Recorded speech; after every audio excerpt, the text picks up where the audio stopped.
All right, everyone, please welcome to the program Editor-in-Chief of Passagemaker magazine and producer, editor, and host of the storytelling podcast, Trawler Talk. Please welcome Andrew Parkinson. Welcome to the show. Welcome. Hi. Good morning, Lisa. Hey, Kelly. How are you guys doing? Good. How about yourself? Good. Doing great. Can't complain. South Florida, and we had a cold front come through, so we got one of our 3 days of winter out of the year. Yeah. I know. It was beautiful. Yeah. I'm also rocking long sleeves, which is something I don't do very normally. So you looks like you're rocking a sweater over there in South Florida. This comes out about maybe twice a year. Yeah. All right. Well, let's jump right into it. So I was perusing Spotify one day looking for different boating podcasts, and lo and behold, I find Trawler Talk, and I'm like, I know these guys. So I listened to a couple episodes, and I'm so happy to have you here. So just give us a little bit of background about how the show came to be.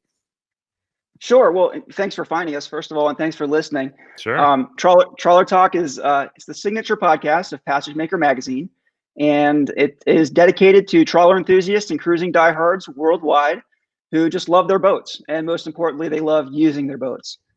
It's hosted by myself and our editorial team, and we basically take the episodes, we unpack sort of the best of the long-range cruising lifestyle, from sea stories and seamanship to DIY tips and destinations and everything in between. You asked how it got started. Actually, the idea to produce this podcast came to us at a TrawlerFest event, oddly enough. And we were in Seattle last year and surrounded by like-minded boaters, all passionate about the trawler life. And I've always been struck by how boaters love to talk about their boats at anyone within earshot for as long as they'll listen. It's just a natural connection. And it happens when boaters talk to other boaters, that connection does. And we thought it made sense to deliver that to our readers in an audio format.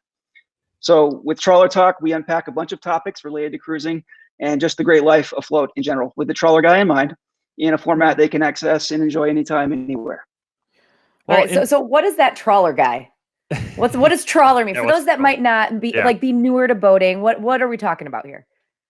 So we use the term affectionately at TrawlerFest. I learned this term when I came on a Passagemaker, trawler nut. And no, that's not an insult. That's an affectionate term that you go to enough TrawlerFests, and these readers really are a different kind of boater. It's a very unique crowd.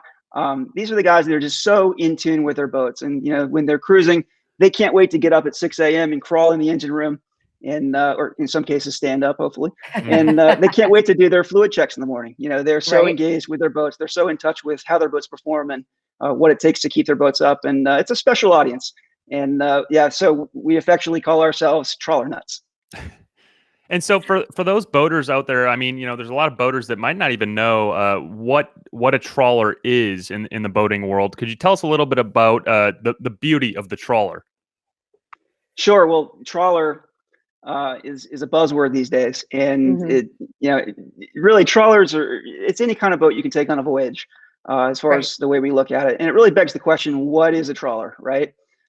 So it's a hot topic these days. I'm sure you guys are aware. There's a lot of opinions out there what a trawler is today. Traditionally, I can tell you it's been a full displacement motorboat that can cross oceans. Some say trawlers should have maybe an essence of workboat to them. I personally say a trawler can really be any type of cruising boat. It's really all about how you use it, how you intend to use it. But I find that most people tend to agree that a trawler is a boat where form follows function. It should have good sea-keeping ability, long-range capability, and accommodations for extended living. As far as I'm concerned, you hit those 3 notches, and that's something you can call a trawler. Well, you did mention that it's form follows function. So basically, I mean, these things are brutes in a lot of ways. They're meant to withstand a lot of the elements, to go long distances, to just take a beating and take a licking and keep on ticking, right? That's kind of what a trawler is in its absolutely. Essential.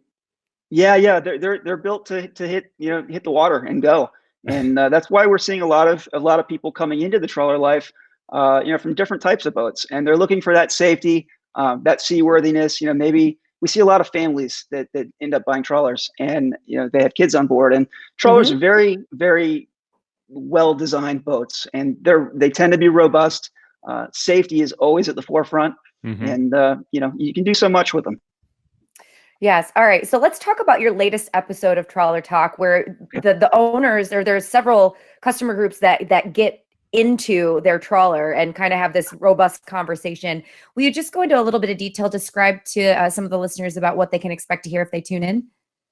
Sure. So when they tune in, if they tune into this episode, what we hope they find is real conversations by real boaters for real boaters. Mm-hmm. And, the kind of things that we got into with this episode, which is a Trawler Life Part 1. And I say Part 1 because we had so much content that we decided to roll out a Part 2, which is coming in the next couple of weeks. We're trying to give advice and insight to not only current trawler owners, but prospective trawler owners, because we have a lot of newbies to the sport. And they're just looking to get some information. Very often they come from other boats. Very often they come from sailboats even. Or sometimes it's their first purchase, and they're going with what is traditionally a safe, robust boat for their first purchase, and they just want to learn how to do it. So this episode kind of caters to that need, and there's a lot of great advice in it. And we're hearing from some of the experts in the field, a couple of longtime TrawlerFest presenters, some captains as well, and we're just hoping to advise and engage and inspire next generation trawler owners.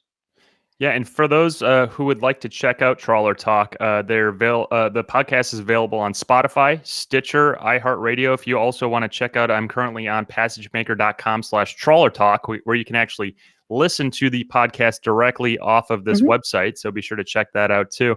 And now that we got you on our podcast, are there a few things from your podcast, at least the Trawler Life Part 1, that you kind of give a few spoilers or a few little sneak peeks as to what you guys are discussing? Well, I don't want to give away too much. In the episode Trawler Life Part 1, we talk a lot about basic boat handling, basic safety, and we really try to give the listeners a slice of life on board. So when you're planning for a cruise or when you're going to embark, what's provisioning like? What's it like to be cooking underway? What sort of things come up with regard to night navigation? Things that go bump in the night. What do you do about it?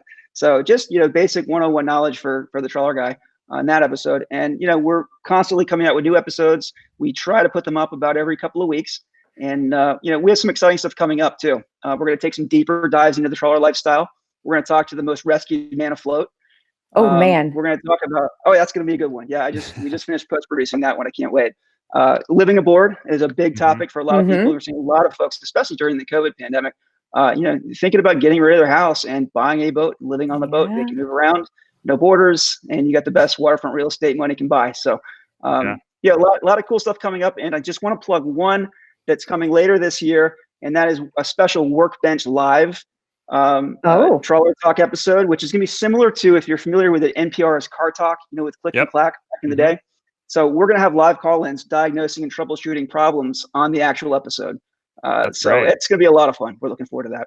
Well, I'm sure, like you mentioned too, I mean, I think that the lifestyle is picking up, especially during the pandemic. That it's really kind of made people think differently. That typically they'd be, being in a little apartment or having to go to work every day. Now they can work from their boat if they want to, and potentially be traveling. So I'm sure that this trawler lifestyle, or just on water lifestyle, surely is picking up. Absolutely. And not only is it picking up, but it's starting to skew a little bit younger. Traditionally it was trawler ownership was considered an old guy sport. And it's not the norm anymore. I mean, we're seeing a lot of young families, especially at TrawlerFest, walking down the dock looking for boats. And I think a lot of that has to do with some of the new designs of trawlers that are out there. I'm sure you guys are well aware of that. There are some trendy looking trawlers on the market right now. They're designed to do the same type of cruising, but they have a little more modern flair. And I think that's appealing to the younger owners as well. Definitely agreed. That's a good point, because the tiny house phenomenon was a thing.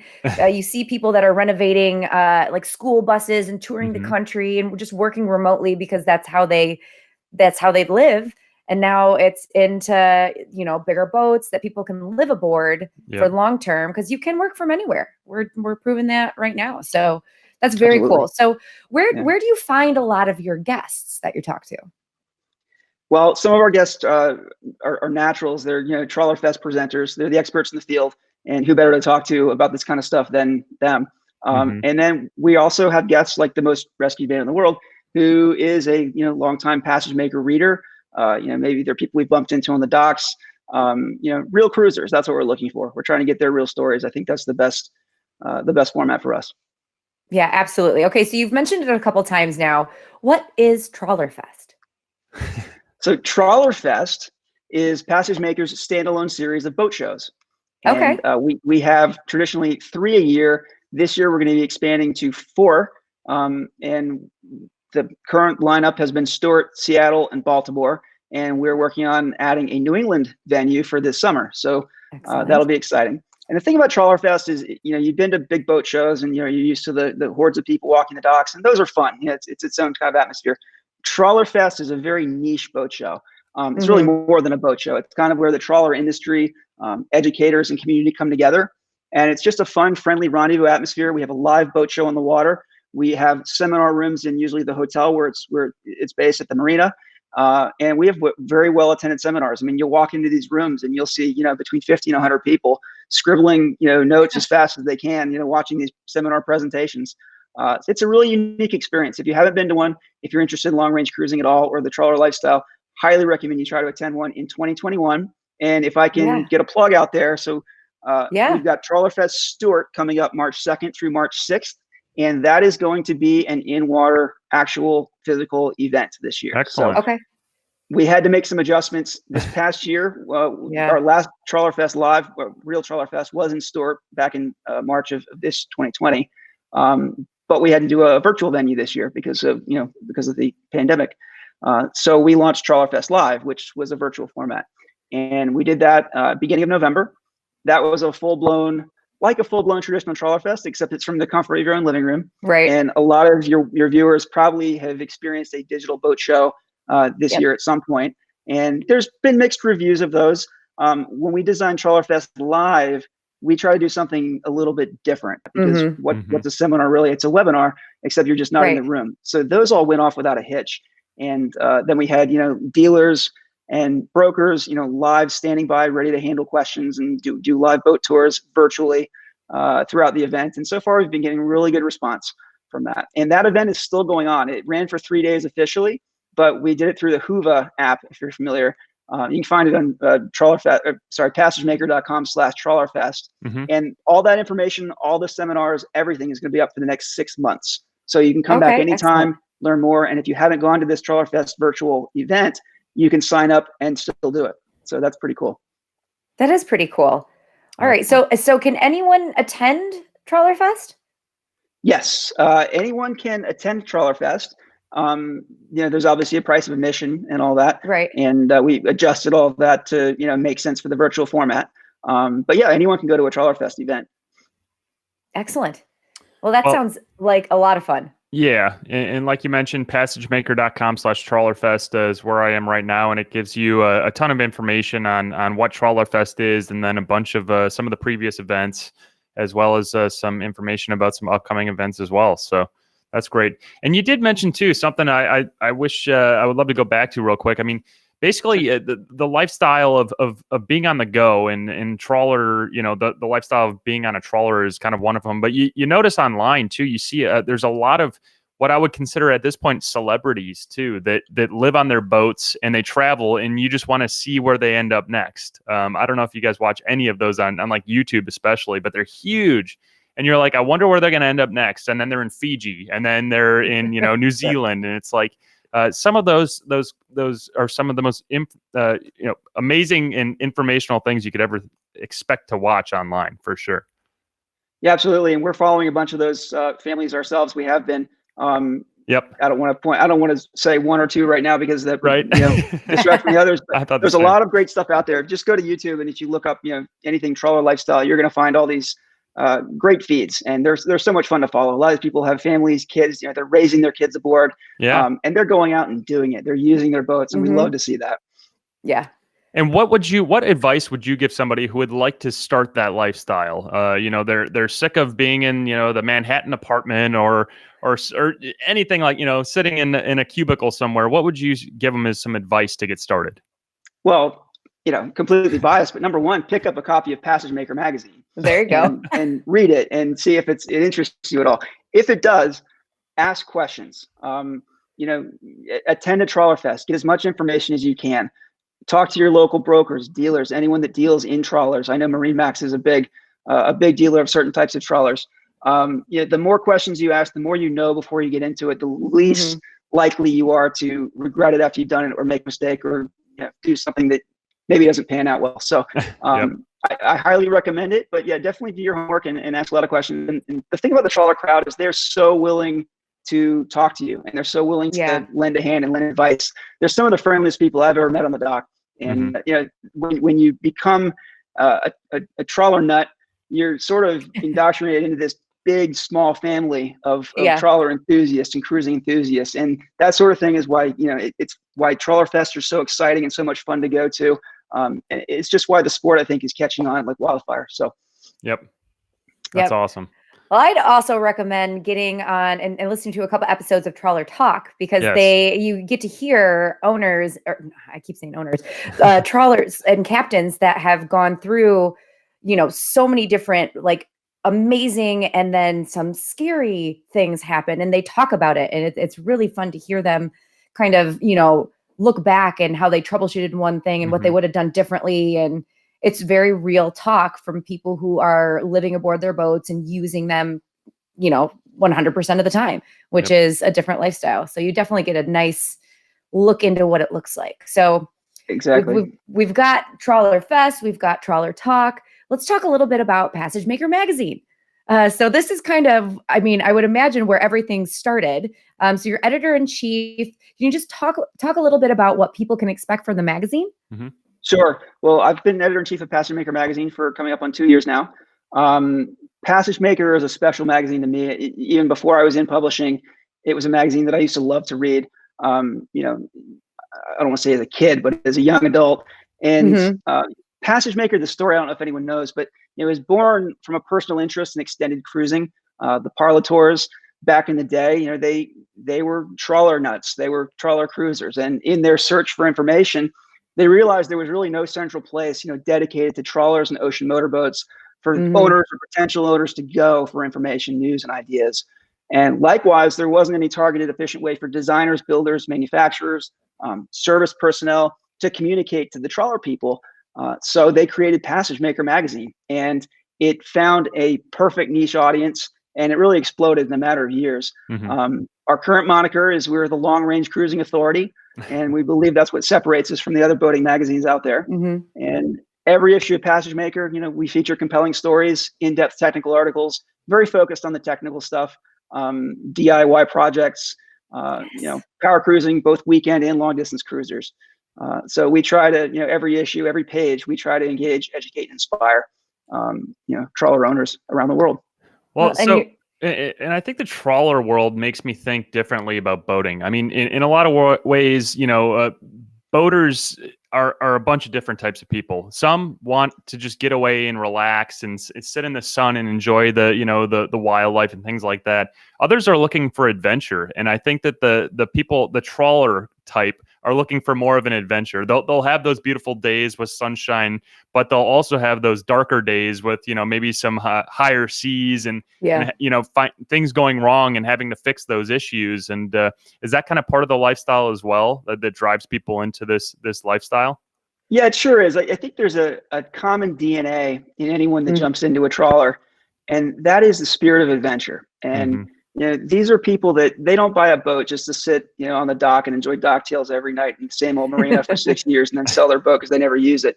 These guys buy their boat to go beyond the reef, and they want to get out there and explore and do it and see the sights. And you know, that's very often why you find a lot of our audience becoming liveaboards at some point, is because they just disconnect from their land homes, and it makes more sense for them to do what they love, which is be on the water full time. And you know, they go and do that and they make it happen. You know, you see people jump on the Great Loop, and you know, they complete it, and some people do it in a matter of a couple of months. Some people do it in, you know, over 6 years, and they just take their time and have so much fun with it. Others, you know, we have ocean crossers, we have circumnavigators that anytime we have a chance to talk to those guys that have actually done it, it always makes for a great story. And no two stories are ever the same. So we've got a very lively, energetic, adventurous audience out there. And yeah, I think that's definitely DNA that is within every Passagemaker. Yeah, and I think for those who want to learn more about that, and I wouldn't even call it a lifestyle at that point. A lot of these people, like you mentioned, it becomes their life. Living on a boat, traveling around, exploring all these different places, and on your website here, cruising destinations. I mean, just look at some of the options here. You don't even think about it, but the Northwest Passage in New England. Just so many beautiful locations, even around the North American region. But then stretch that across the ocean to other places around the world. I mean, it's endless. Yeah. And I don't want to give the wrong idea. Like, you can't just buy any trawler and expect to cross oceans. There are certain trawlers that are built for ocean crossing. Sure. But yes, the truth is that when you do buy any kind of trawler, that type of boat is going to give you ability to go places that you can't go in a lot of different types of boats. So it really opens up your scope of cruising and your experiences in general. Mm-hmm. Excellent. So if people want to subscribe to Passagemaker magazine, where should they go? It's so easy. So either pick up a copy that you see on the rack, and there'll be a little blow-in card there. You fill it out, send it in, and you get it that way. Or you go to passagemaker.com/subscribe, and that will take you to a sign-up page where you can do it. It's very simple. It takes about 30 to 60 days to get your first issue. We do get some letters from people that subscribe, and they're like, "Where's my magazine?" But we're not Amazon Prime. We're not Amazon Prime just yet, but we're pretty quick. So please subscribe. And if you're all interested in this great trawler cruising lifestyle, I hope you do, and I hope you enjoy it. Yes. Excellent. Well, I also have to say, you can give Passagemaker magazine a follow on Facebook, Instagram, Twitter, and YouTube. They're out there and have some obviously great images. And then some little bit of teaser stories behind those posts, and obviously directing you to get the magazine, participate in Trawler Talk, and just enjoy everyone's stories. Yeah, and I just had to bring it up here because Lisa mentioned it before we started, and how great your Instagram channel is too, and just so many cool images of people who live the life of boats, the different types of boats you would come to expect with the trawler world. And hey, we even got a catamaran there. It looks like I think that's an Aquila. Oh yeah. Cool. Yeah. Multi-hulls are also a big part of, they're not traditional trawlers by any means, but they're a big part of our crowd. So yeah. Very cool. Yeah. Thanks for bringing that out too. Yeah. With our Instagram page, we're trying to illustrate that lifestyle. And, obviously you can't put stories up on Instagram. We do link to them through Instagram. But if you want to get a good slice of life, what the trawler lifestyle is all about, check out our Instagram page at Passagemaker Mag and have some fun. Excellent. Cool. Well, it's been a pleasure. I'm looking forward to part 2 of Trawler Talk, because I really enjoyed listening to those couples just share stories, and I'm really looking forward to part 2. Well, I appreciate it, and thank you again for listening. And really great job with your podcast too. I love the format, and very professionally done, and you guys are great hosts. So really appreciate getting to spend some time with you. Well, thank you, Andrew. We'll have to have you back, maybe to talk more specifically about your next TrawlerFest, because I would like to know a little bit about that too. Anytime, I'd be delighted. Awesome. Excellent. Cool. Well, thank you. We appreciate your time today, and we look forward to the next one. And again, for all those listening or watching, passagemaker.com, and you can learn more about Passagemaker, and of course, check out their podcast as well. Excellent. Thanks a lot, guys. Really enjoyed being here. Cool. Thank you very much. Have an awesome afternoon. We'll see you. Bye-bye. Okay. Well, that was pretty awesome. And it does kind of like make me think differently. I'm like sitting here this, cold day in Florida and in this house, and it's like, man, I could be out on a trawler somewhere and just having a new view every morning, depending on where I'm at. Yes. Would you ever do it, Lisa? Every time we speak to anyone who talks about this, like the owners of the one-eyed dog, the catamaran that they did the Great Loop. They've done it a couple times. I'm so inspired. I'm like, I could do that. Yeah, for sure. Right. It wouldn't take that much. So I'm once again inspired, and I really do enjoy their podcast, Trawler Talk. It really is more of a storytelling time where we jump around. We got headlines. We got a guest. We got some social stuff. Theirs is they get one guest who has been on some amazing adventures and let them really just tell their story. It's very cool. Yeah, it's pretty awesome. And for those again who want to learn more, passagemaker.com. We hope you enjoyed this episode of From the Helm Boating Broadcast. To keep up with the latest news and notes in the world of boats, be sure to follow us on Facebook, YouTube, Instagram, and wherever podcasts can be heard. Until next time, we'll see you out on the water.